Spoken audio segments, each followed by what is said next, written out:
दोस्तों नमस्कार, ये है मार्गदर्शन फॉर सिविल सर्विसेज। मैं अनुराग चौधरी। दोस्तों आज की वीडियो में प्रस्तुत है राजनीति विज्ञान से आयोजित विभिन्न परीक्षाओं के लिए महत्वपूर्ण अध्ययन सामग्री। इसमें हम राजनीति सिद्धांत के अर्थ, स्वरूप, क्षेत्र और महत्व अध्याय से संबंधित 4 लघु उत्तरीय प्रश्नों और टॉप ऑब्जेक्टिव टाइप क्वेश्चंस को कवर करेंगे। ये वीडियो विभिन्न विश्वविद्यालयों द्वारा राजनीति विज्ञान से आयोजित स्नातक एवं परास्नातक यानी बीए, एमए के साथ विभिन्न प्रतियोगी परीक्षाओं के मेंस यानी मुख्य परीक्षा के लिए बहुत ही उपयोगी है। तो आइए शुरू करते हैं आज का वीडियो। राजनीति विज्ञान के अंतर्गत राजनीतिक सिद्धांत, अर्थ, स्वरूप, क्षेत्र और महत्व से संबंधित इम्पॉर्टेंट क्वेश्चंस। दोस्तों राजनीतिक सिद्धांत या पॉलिटिकल थियरी क्या है? तो राजनीतिक सिद्धांत राजनीति विज्ञान की वो शाखा है जो राज्य, सरकार, कानून, सत्ता और नागरिकों के संबंधों का अध्ययन करती है।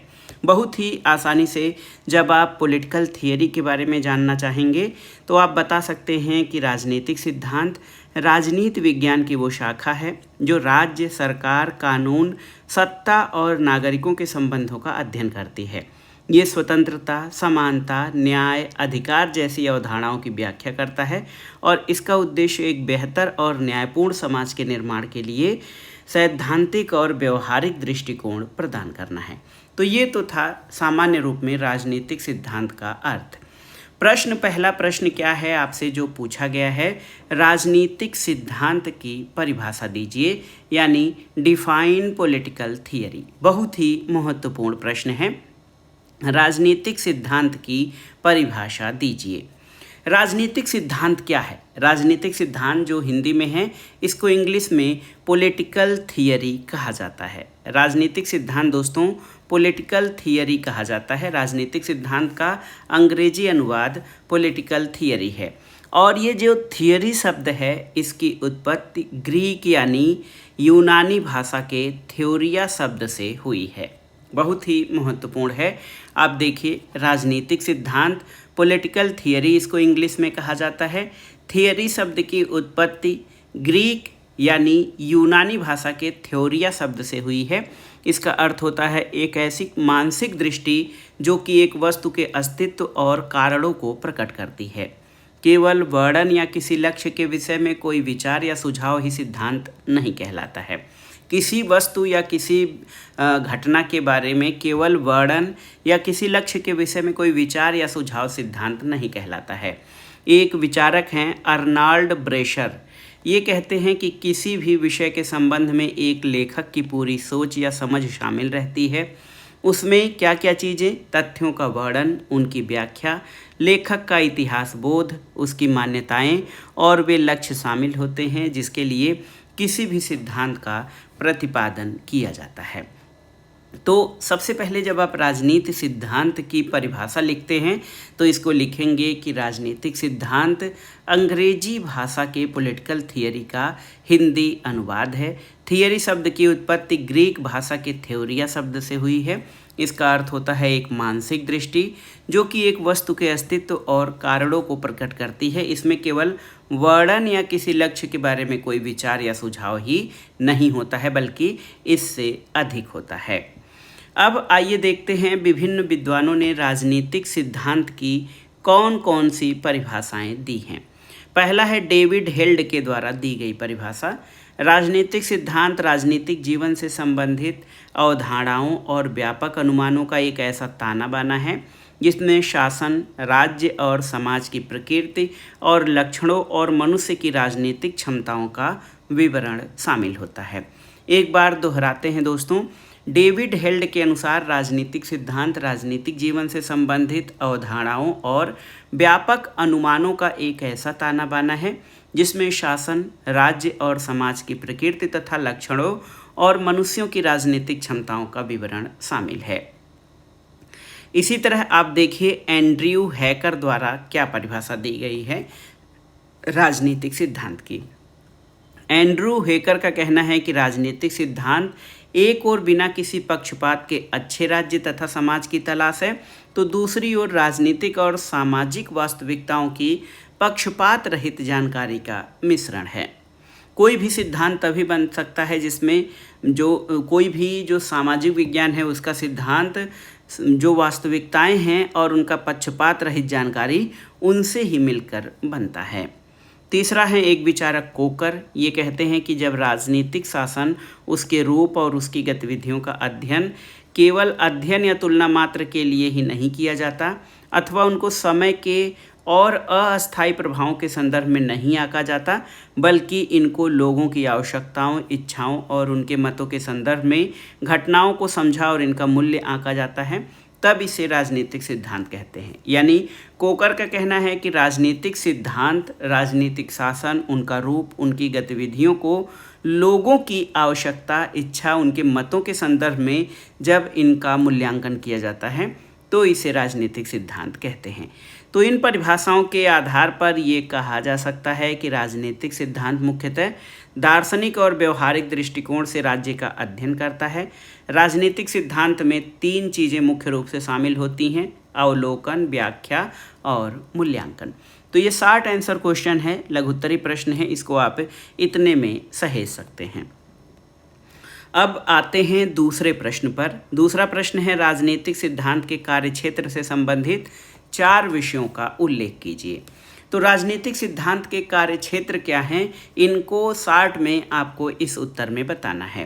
दोस्तों, आज के युग में मनुष्य के जीवन का कोई भाग ऐसा नहीं है जो राजनीति से अछूता रह सके। यानी व्यक्ति के जीवन के हर पहलू में कहीं न कहीं किसी न किसी रूप में राजनीति शामिल है। उदारवादी यानी जो लिबरल्स विचारक हैं, उन्होंने राज्य तथा राजनीति का संबंध केवल सरकार और नागरिकों तक ही सीमित रखा। मार्क्सवादियों ने उत्पादन के सभी साधनों पर राज्य का स्वामित्व माना है और अब राजनीति विज्ञान का क्षेत्र बहुत ही व्यापक हो गया है। राजनीतिक सिद्धांत की विषय वस्तु से संबंधित जो 4 विषय हैं उनका वर्णन आप करेंगे कैसे। राजनीतिक सिद्धांत के विषय वस्तु में क्या क्या चीज़ें शामिल होती हैं, इसको देखिए। पहला है कि राजनीतिक सिद्धांत में राज्य का अध्ययन किया जाता है। आप सभी जानते हैं, स्टडी ऑफ स्टेट। दोस्तों, प्राचीन काल से ही राज्य की उत्पत्ति, प्रकृति और कार्यक्षेत्र के बारे में विचार होता रहा है। राज्य की उत्पत्ति कैसे हुई है, इसका विकास कैसे हुआ है, नगर राज्य से लेकर अब तक के राष्ट्रीय राज्य के रूप में पहुंचने तक इसके स्वरूप में किस प्रकार से परिवर्तन और विकास हुआ है, साथ ही साथ राज्य से संबंधित प्रत्येक गतिविधि को राजनीतिक सिद्धांत की विषय वस्तु में शामिल किया जाता है। तो राजनीतिक सिद्धांत के विषय वस्तु में पहली चीज़ तो राज्य का अध्ययन शामिल किया जाता है। दूसरा, मानव व्यवहार का अध्ययन यानी स्टडी ऑफ ह्यूमन बिहेवियर। दोस्तों, राजनीति विज्ञान के आधुनिक विद्वानों ने राजनीतिक व्यवहार को राजनीति शास्त्र का मुख्य विषय माना है। उन्होंने इस बात पर जोर दिया है कि राजनीतिक क्षेत्र में व्यक्ति जो कुछ भी करता है उसके पीछे कुछ प्रेरणाएं कार्य करती हैं। इनका अध्ययन राजनीतिक सिद्धांत में होना चाहिए। यानी कोई भी विज्ञान या कोई भी जो विचार है राजनीतिक सिद्धांत से संबंधित, वो मानव जीवन के पहलू से ही संबंधित होता है।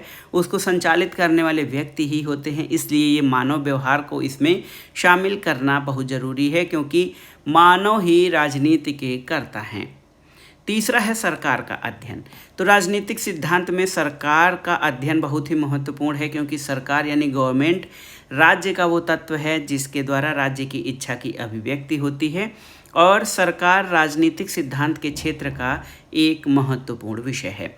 चौथा विषय क्या है? नीति निर्माण की प्रक्रिया। देखिए, स्टडी ऑफ पॉलिसी फॉर्मुलेशन। तो आधुनिक वैज्ञानिकों के अनुसार, विद्वानों के अनुसार, नीति निर्माण प्रक्रिया भी राजनीतिक सिद्धांत के क्षेत्र का अध्ययन उसमें किया जाना चाहिए। और इस एक विषय में उन सब साधनों का अध्ययन होना जरूरी है जो कि इस शास्त्र में विधान पालिका, कार्यपालिका के शासन संबंधी कार्य, मतदाता, राजनीतिक दल, उनके संगठन और उनको प्रभावित करने वाले तत्वों का अध्ययन इसमें शामिल है। तो ये प्रश्न था कि राजनीतिक सिद्धांत के विषय वस्तु में 4 मुख्य तत्व कौन कौन से शामिल हैं। तो देखिए, इसमें मुख्य रूप से राज्य का अध्ययन, मानव व्यवहार का अध्ययन, सरकार का अध्ययन और नीति निर्माण की प्रक्रिया यानी पॉलिसी फॉर्मुलेशन की प्रक्रिया इसके अंतर्गत, इसके अध्ययन विषय के रूप में शामिल है। आइए तीसरे प्रश्न पर आते हैं। इम्पॉर्टेंट प्रश्न है, परंपरागत राजनीतिक सिद्धांत की 4 विशेषताओं का वर्णन कीजिए। सामान्य रूप से अगर जो देखा जाए तो राजनीतिक सिद्धांत को मोटे तौर पर 2 भागों में बांटा जाता है। परंपरागत राजनीतिक सिद्धांत यानी मानक राजनीतिक सिद्धांत, और दूसरा आधुनिक राजनीतिक सिद्धांत यानी अनुभवजन्य राजनीतिक सिद्धांत। परंपरागत राजनीतिक सिद्धांत में क्या चीज़ें हैं? तो परंपरागत राजनीतिक सिद्धांत को नॉर्मेटिव या ट्रेडिशनल पॉलिटिकल थियरी कहा जाता है। ये दर्शन, इतिहास, नैतिकता और मूल्यों पर आधारित होता है और इसके प्रमुख विचारकों में प्लेटो, अरस्तु, लियो, रूसो आदि हैं। अनुभवजन्य और आधुनिक राजनीतिक सिद्धांत ये अनुभव, वैज्ञानिक पद्धतियों, तथ्यात्मक विश्लेषण और पर्यवेक्षण पर आधारित है और इसके प्रमुख विचारकों में David Easton, Charles Merriam, Robert Dahl आदि विचारक हैं। यहाँ पर पहले आपसे पूछा गया है क्या? परंपरागत राजनीतिक सिद्धांत यानी नॉर्मेटिव, क्लासिकल या ट्रेडिशनल पॉलिटिकल थियरी के 4 विशेषताओं के बारे में बताना है। देखिए, राजनीतिक सिद्धांत या पॉलिटिकल थियरी का इतिहास बहुत पुराना है। इसको मुख्य रूप से 2 भागों में बांटा जाता है, शास्त्रीय अथवा परंपरागत चिंतन और दूसरा आधुनिक अथवा अनुभवजन्य चिंतन। परंपरागत राजनीतिक सिद्धांत से संबंधित लेखकों में प्लेटो, अरस्तु, Hobbes, Locke, Kant, Hegel, Karl Marx और मॉन्टेस्क्यू आदि के नाम विशेष रूप से उल्लेखनीय हैं। वर्तमान शताब्दी के कई लेखक जैसे लॉर्ड ब्राइस, मैकाइवर और लास्की को भी इसी श्रेणी में, परंपरागत राजनीतिक सिद्धांतों की श्रेणी में शामिल किया जाता है। आपसे प्रश्न पूछा गया है कि परंपरागत राजनीतिक सिद्धांत की जो 4 विशेषताएं हैं उनके बारे में आपको बताना है। तो देखिए, परंपरागत राजनीतिक सिद्धांत जो है इसकी पहली विशेषता क्या है कि ये मुख्यतः कानूनी, औपचारिक और संस्थागत अध्ययन है। Legal, formal and institutional study है परंपरागत राजनीतिक सिद्धांत। परंपरागत अध्ययन मुख्यतः संविधान द्वारा निर्मित औपचारिक संस्थाओं से संबंधित था। उस काल के लेखकों ने इस बात का प्रयास नहीं किया कि संस्था के औपचारिक रूप से बाहर जाकर उसके व्यवहार का अध्ययन किया जाए, जिससे उसके विशिष्ट व्यवहार का परीक्षण किया जाए। तो परंपरागत राजनीतिक सिद्धांत में क्या था कि इसमें मुख्य रूप से इतिहास, कानूनी, औपचारिक और संस्थागत अध्ययन ही किया गया। दूसरा है कि परंपरागत राजनीतिक सिद्धांत मुख्यतः आदर्शात्मक अध्ययन है। परंपरागत चिंतकों ने कुछ आदर्शों को पहले स्वीकार कर लिया, फिर इन्हीं मान्यताओं की कसौटी पर अन्य देशों की राजनीतिक संस्थाओं और शासन को परखा। प्लेटो और रूसो आदि ने इसी आधार पर चिंतन किया है। तीसरी विशेषता परंपरागत राजनीतिक सिद्धांत की ये है कि ये मुख्यतः वर्णनात्मक अध्ययन है। ये दर्शन, इतिहास, नैतिकता पर आधारित है और परंपरागत चिंतन मुख्यतः वर्णनात्मक है। इसका अर्थ ये है कि इसमें राजनीतिक संस्थाओं का केवल वर्णन किया गया है। इसके माध्यम से राजनीतिक समस्याओं का समाधान करने का प्रयास किया गया है। चौथी विशेषता ये है परंपरागत चिंतन पर दर्शन, धर्म और नीति शास्त्र का प्रभाव है। दोस्तों, परंपरागत चिंतन ऐतिहासिक रहा है, इतिहास के तथ्यों और वर्णन पर आधारित रहा है और परंपरागत चिंतन दर्शन और धर्म से प्रभावित रहे हैं, उसमें नैतिक मूल्य विद्यमान रहे हैं। तो ये परंपरागत राजनीतिक सिद्धांत की 4 प्रमुख विशेषताएं थी जो आपको शार्ट में लिखना था। अब देखिए अगला क्वेश्चन क्या है, आधुनिक राजनीतिक सिद्धांत या मॉडर्न पॉलिटिकल थियरी की 4 प्रमुख विशेषताओं। आधुनिक राजनीतिक सिद्धांत की 4 प्रमुख विशेषताएं कौन कौन सी हैं, इसको आइए समझते हैं। अभी हमने जाना है कि आधुनिक राजनीतिक सिद्धांत या जो परंपरागत राजनीतिक सिद्धांत के बाद जो आया है वो अनुभवजन्य या व्यवहारवादी राजनीतिक सिद्धांत है। इसकी विशेषताएं क्या क्या हैं? तो ये राजनीति का वस्तुनिष्ठ यानी ऑब्जेक्टिव और यथार्थवादी अध्ययन करता है। ये क्या है के सवाल पर केंद्रित रहता है। देखिए, पहली विशेषता ये है आधुनिक राजनीतिक सिद्धांत की कि इसमें अध्ययन की अंतःशास्त्रीय पद्धति यानी इंटरडिसिप्लिनरी स्टडी पर बल दिया गया है। आधुनिक विद्वानों की ये मान्यता है कि राजनीतिक व्यवस्था समाज व्यवस्था की अनेक उपव्यवस्थाओं में से एक है और इन सभी व्यवस्थाओं का अध्ययन अलग अलग नहीं किया जा सकता है। राजनीतिक व्यवस्था पर समाज की आर्थिक, धार्मिक, सामाजिक और सांस्कृतिक व्यवस्थाओं का पर्याप्त प्रभाव ठीक ढंग से समझने के लिए उस समाज की आर्थिक, सामाजिक, धार्मिक और सांस्कृतिक व्यवस्थाओं का अध्ययन किया जाना चाहिए और यही पद्धति अंतःशास्त्री पद्धति कहलाती है।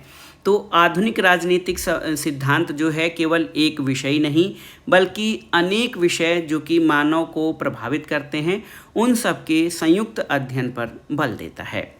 दूसरी विशेषता है विश्लेषणात्मक अध्ययन यानी एनालिटिकल स्टडी। तो आधुनिक विद्वानों ने विश्लेषणात्मक दृष्टिकोण को अपनाया है। वे संस्थाओं के सामान्य वर्णन से संतुष्ट नहीं थे क्योंकि वे राजनीतिक वास्तविकताओं को समझना चाहते थे। इस कारण उन्होंने व्यक्तियों और संस्थाओं के वास्तविक व्यवहार को समझने के लिए अनौपचारिक संरचनाओं, राजनीतिक प्रक्रियाओं और व्यवहार के विश्लेषण पर बल दिया है। David Easton, Robert Dahl, Max Weber, Almond और पावेल आदि विद्वानों ने व्यक्ति के कार्यों, उसके व्यवहार पर अधिक बल दिया है और इनके विश्लेषण से राजनीतिक व्यवस्था को समझना आसान है। इसके अलावा आधुनिक राजनीतिक सिद्धांत की अगली विशेषता जो सबसे महत्वपूर्ण है ये एम्पिरिकल स्टडी यानी आनुभविक अध्ययन है। राजनीति के आधुनिक विद्वानों ने राजनीति को शुद्ध विज्ञान बनाने के लिए राजनीतिक तथ्यों के माप तोल पर बल दिया है और ये तथ्य प्रधान अध्ययन है जिसमें वास्तविकताओं का अध्ययन किया जाता है।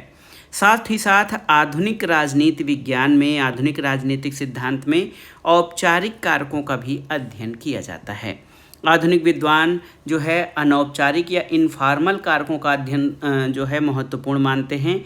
इसमें केवल दर्शन, इतिहास, नैतिकता, कानूनी संस्थाओं और मूल्यों का अध्ययन नहीं किया जाता बल्कि इसमें राजनीतिक संगठन के व्यवहार को प्रभावित करने वाले कारकों पर भी बल दिया जाता है जैसे जनमत, मतदान, आचरण, मतदान व्यवहार, विधानमंडल, कार्यपालिका, न्यायपालिका, राजनीतिक दल, दबाव समूह और जन सेवकों के अध्ययन पर भी इसमें विशेष रूप से बल दिया जाता है। तो ये थी आधुनिक राजनीतिक सिद्धांत की 4 प्रमुख विशेषताएं। अब आइए दोस्तों कुछ ऑब्जेक्टिव टाइप क्वेश्चंस को देख लेते हैं जो परीक्षाओं के लिए महत्वपूर्ण है। पहला प्रश्न है थियरी शब्द की उत्पत्ति थ्योरिया से हुई है, ये किस भाषा का शब्द है? तो सामान्य रूप से अगर आप देखेंगे तो बहुत सारे शब्दों की उत्पत्ति लैटिन भाषा से हुई है कि लैटिन बहुत ही पुरानी भाषा है और उसी से अंग्रेजी भाषा के शब्दों की उत्पत्ति हुई है। लेकिन थियरी शब्द की उत्पत्ति ग्रीक यानी यूनानी भाषा से हुई है। दूसरा प्रश्न है निम्नलिखित का अध्ययन राजनीतिक सिद्धांत के क्षेत्र में शामिल है? राज्य और सरकार, शक्ति, नारीवाद, उपरोक्त तीनों। तो देखिए ऑप्शन डी आपका सही उत्तर है। ये तीनों ही राजनीतिक सिद्धांत के क्षेत्र में शामिल हैं, इनका अध्ययन इनका किया जाता है। अगला प्रश्न है राजनीतिक सिद्धांत को मुख्यतः कितने भागों में बांटा गया है? तो राजनीतिक सिद्धांत को मुख्यतः 2 भागों में बांटा गया है। एक तो परंपरागत राजनीतिक सिद्धांत और दूसरा आधुनिक राजनीतिक सिद्धांत। तो परंपरागत और आधुनिक राजनीतिक सिद्धांत ये राजनीतिक सिद्धांत के 2 मुख्य भाग हैं। अगला है निम्नलिखित में से किस विद्वान ने सिद्धांत को जाल यानी नेट कहा है? देखिए बहुत ही महत्वपूर्ण प्रश्न है दोस्तों। किस विद्वान ने सिद्धांत यानी थियरी को जाल कहा है? ऑप्शन है David Held, Andrew Hacker, Karl Popper या कोकर। तो सही उत्तर है कार्ल पापर ने सिद्धांत को जाल कहा है। अगला है किसे पहला राजनीतिक वैज्ञानिक कहा जाता है? तो पहला राजनीतिक वैज्ञानिक या राजनीति विज्ञान का जनक यूनान के महान दार्शनिक अरस्तु को कहा जाता है। अगला प्रश्न है निम्नलिखित में से परंपरागत राजनीतिक सिद्धांत का लक्षण नहीं है क्या? तो देखिए आदर्शात्मक अध्ययन, कानून और औपचारिक अध्ययन, वर्णनात्मक अध्ययन, अंतःशास्त्रीय अध्ययन। इसमें परंपरागत राजनीतिक सिद्धांत का लक्षण पूछा है कि कौन सा लक्षण नहीं है। तो परंपरागत राजनीतिक सिद्धांत आदर्शात्मक अध्ययन है, ये कानूनी, औपचारिक और संस्थात्मक अध्ययन है और वर्णनात्मक अध्ययन है। अंतःशास्त्रीय अध्ययन पद्धति ये आधुनिक राजनीतिक सिद्धांत का लक्षण है, न कि परंपरागत राजनीतिक सिद्धांत का। अगला प्रश्न है राजनीतिक सिद्धांत के तत्व माने जाते हैं क्या? अवलोकन, व्याख्या, मूल्यांकन। तो ये सभी राजनीतिक सिद्धांत के तत्व माने जाते हैं, याद रखिएगा। अगला प्रश्न है, निम्नलिखित में से आधुनिक राजनीतिक सिद्धांत का लक्षण क्या नहीं है। आधुनिक का अनुभविक अध्ययन है, विश्लेषणात्मक अध्ययन भी है, अनौपचारिक कारकों का अध्ययन भी है, आदर्शात्मक अध्ययन। तो ये आदर्शात्मक अध्ययन ये आधुनिक राजनीतिक सिद्धांत का लक्षण नहीं है, बल्कि परंपरागत राजनीतिक सिद्धांत का लक्षण है। अगला प्रश्न है, राजनीतिक सिद्धांत क्या करता है। भविष्य की योजना संभव बनाता है, समस्याओं के समाधान में सहायक होता है, अनुगामियों का मार्गदर्शन करता है, उपरोक्त तीनों कार्य करता है। तो सही उत्तर ऑप्शन डी हो जाएगा, राजनीतिक सिद्धांत उपरोक्त तीनों कार्य करता है। अगले प्रश्न पर आते हैं, निम्नलिखित आधुनिक राजनीतिक सिद्धांत का लक्षण है। दर्शन तथा धर्म का प्रभाव ये परंपरागत का लक्षण है। वर्णनात्मक अध्ययन ये भी परंपरागत का अध्ययन है। कानूनी, औपचारिक और संस्थागत अध्ययन ये भी परंपरागत राजनीतिक सिद्धांत का लक्षण है। अंतःशास्त्रीय अध्ययन या इंटरडिसिप्लिनरी अध्ययन ये जो है आधुनिक राजनीतिक सिद्धांत का लक्षण है। और अगला प्रश्न आपके सामने है, आधुनिक राजनीतिक सिद्धांत की कौन सी एक विशेषता है। अनुभविक, अंतःशास्त्रीय, वैज्ञानिक। तो ये सभी यानी ऑप्शन डी जो है इस प्रश्न का सही उत्तर है।